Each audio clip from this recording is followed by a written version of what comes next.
ijoro ry'intsinzi ikomeye cyane ku mugabane wacu wa Afrika, ijoro ry'intsinzi yo ku rwego rwo hejuru kuri uyu mugabane wacu twongeye guheshwa icyubahiro gikomeye na Perezida Captain Ibrahim Traoré ndetse yewe na general ukomeye cyane umaze kwigarurira imitima y'abanyenigeri ndetse yewe igarurira n'imitima y'abanyafrika muri rusange, ariko agahahamura imitima burundu y'abanyamerika muri rusange. Ibintu yongeye gukorera abanyamerika baje ku kibuga cy'imirwano General Omar Abdulrahman Chiani nibyo bitumye imitima yabo ihahamuka muri iri joro, ndetse bikaba ari nabyo bigiye gutuma twinjira muri aya makuru mu buryo burambuye ku mirongo y'imbere ku rugamba, tugaruka ku bitendo bikomeye bw'uyu mugabo ukomeye cyane w'umujenerali wamaze gufata igihugu cya Niger akaba gitegetse ndetse agifunze, Perezida Mohamed Bazoum. Ni byinshi cyane we ntukwiye kujya kure kugira ngo udacikwa n'aya makuru mu buryo burambuye kandi bukomeye cyane. Nshuti mukunzi wacu tubana umunsi ku munsi, ukaba utarakanda subscribe kuri aya makuru yacu akomeye cyane, niko kanya kawe keza kugira ngo uyikange kugira ngo aya makuru ajye akomeza kugeraho gatanu ku kandi uko tugiye kuyashyira hanze, ndetse yewe utarinze gushakisha cyangwa se guta umutwe ushaka amakuru. Nibyo reka duce duhera kuri ikibuga cy'imirwano ku butaka neza bwa Niger, maze twumva inkuru ziturukayo. Ni intsinzi ikomeye cyane ya Afrika. Ese kuki ibitangazamakuru byanditse bityo? Ni General Omar Chiani, uyu nguyu akaba ari general ukomeye cyane wafashe iki gihugu cya Niger, akaba ari ugitegetse kuri aka kanya. Bivugwa ko yahahamuye imitima ikomeye y'abanyamerika. Ni nyuma gato yuko abanyamerika bongeye kugerageza igitero gikomeye kikongera gupfira mu nzira nyuma yo gusanga biteguwe ibi bitigeze bibaho n'undi munsi wa rimwe. Amakuru atangazwa ko abanyamerika bagerageje kwinjira kuri ubu butaka bwa Niger, bakaza kuza gusanga hari urukuta rukomeye, ndetse yo bakaza kuza gusanga bamaze gutabwa muri ambushi rutura y'ikiziga, bakaza kwisanga rwagati mu basirikare ibihumbi n'ibihumbagiza bivanzemo n'aba Wagner Group. Kandi Wagner Group mu by'ukuri izirana kubi cyane n'abanyamerika, bacyumva ko ari abanyamerika bati mureke twe tubice tubamareho. Wagner Group yatangiye kurasisha ibifaro byayo,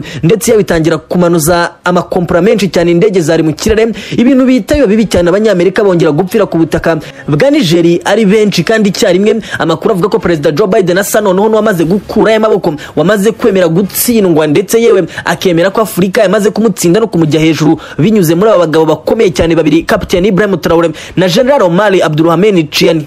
Amakuru avuga ko abagabo gahunda zabo nta zindi ari ugufata umugabane wa Afrika bakawushyira ku mwanya wayo ukwiye, ngo kuko umugabane wa Afrika ufite amazi meza, umugabane wa Afrika ukagira ubutaka, umugabane wa Afrika kandi ukagira ibimera kandi byera neza, umugabane wa Afrika ukagira ubutunzi buri munsi y'ubutaka burimo gaze na petrole ndetse yewe n'amabuye y'agaciro menshi. Ngibyo bikaba biwugira umugabane mwiza kandi wahawe umugisha n'Imana, ngo ukwiye kuba umugabane wa mbere ku isi umeze neza, abaturage bawo hose nta nzara na nke bafite. Ngo ariko ibyo ngibyo igihe akiriho ubukoroni ndetse n'ibihugu bya Leta Zunze Ubumwe za Amerika n'Uburayi, ibyo nibigezegera bikunda kuko ibihugu n'ibisambo n'ibigegera n'ibyarusahurira mu nduru ndetse n'ibisahira ndabikomeye biza bikiba byinshi cyane byo kuri uyu mugabane, bikajya kubigaburira abaturage bo mu gihe abaturage bo muri Afrika bakennye kugeza abaturage benda kwicwa n'inzara ndetse yewe n'ubukene. Ibi ngibi bikaba aribyo bikomeje gutuma baharanira ko umugabane wa Afrika ukomeza kuguma hejuru ndetse yewe ngo ugahabwa icyubahiro ukwiye. Ibi bikaba aribyo bikomeza kugenda bigira aba bagabo ibihangange bikomeye cyane kuri uyu mugabane, ndetse bituma no mugabane ukomeza kugenda uza ku mwanya wo hejuru cyane ndetse ku rwego rwa mbere.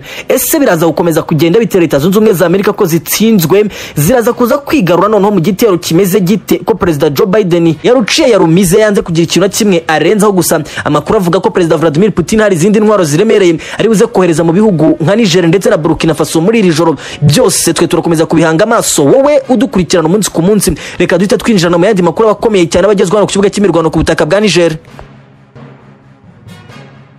Nibyo koko na makuru akomeye cyane ariko ati gupfa arapfa, gupfa hagomba gupfa bitarenza amasaha make cyane. Ibi ngibi nta bindi ndetse nta nundi muntu tubaza iby'urubanza rwe, kuko yakoze amarorerwa mabi yo kwataka ibihugu byacu by'abanyafurika batugize agafu k'imvugwa rimwe. Ibi ngibi ntidushobora na rimwe kubyemera. Amagambo akomeye cyane ya Perezida Captain Ibrahim Traoré wafashe General Mark Anthony, uyu nguyu akaba ari general ukomeye cyane wari waje yoboye ndetse arongoye imbere ingabo za Delta Force zari zazanywe kuri ubu butaka bwa Niger, ariko nanone zifite gahunda yo kwataka igihugu cya Burkina Faso, dore ko batangaje ko gahunda yaba ari ukwica Perezida Captain Ibrahim Traoré wakomeje kwigaragaza nk'ikitabashwa, ndetse yewe agakomeza kwigaragaza nk'umuntu ukomeye cyane imbere muri Afrika muri rusange. Ibi ngibi bikaba aribyo byaje kuza gutuma haba operation gupfa no gukira. Captain Ibrahim Traoré yateguye ubwe n'abakomando be bageze kuri 50 abohereza aho uyu mujenerali yarari, aho byari byamaze gutangazwa ko akambitse mu kigo cya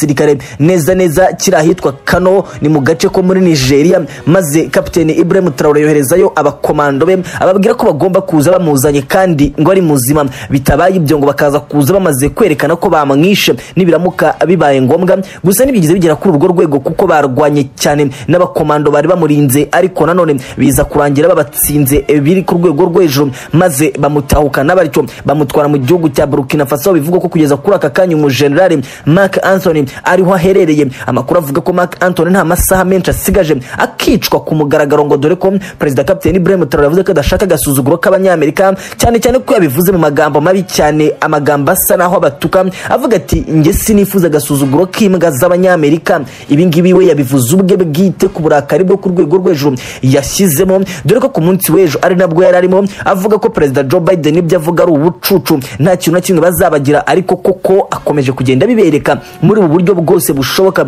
Ku ruhande urwo ari rwo rwose, Perezida Kapiteni Ibrahim Traoré akomeje kugenda agaragaza urundi ruhande rwe rukomeye rw'uburakari rwo ku rwego rw'ejuru, dore ko yavuze ko nibaramuka bamurakaje azakora ibyo amaso y'abatigeze abona na gatoya mu ntambara barwanye zose.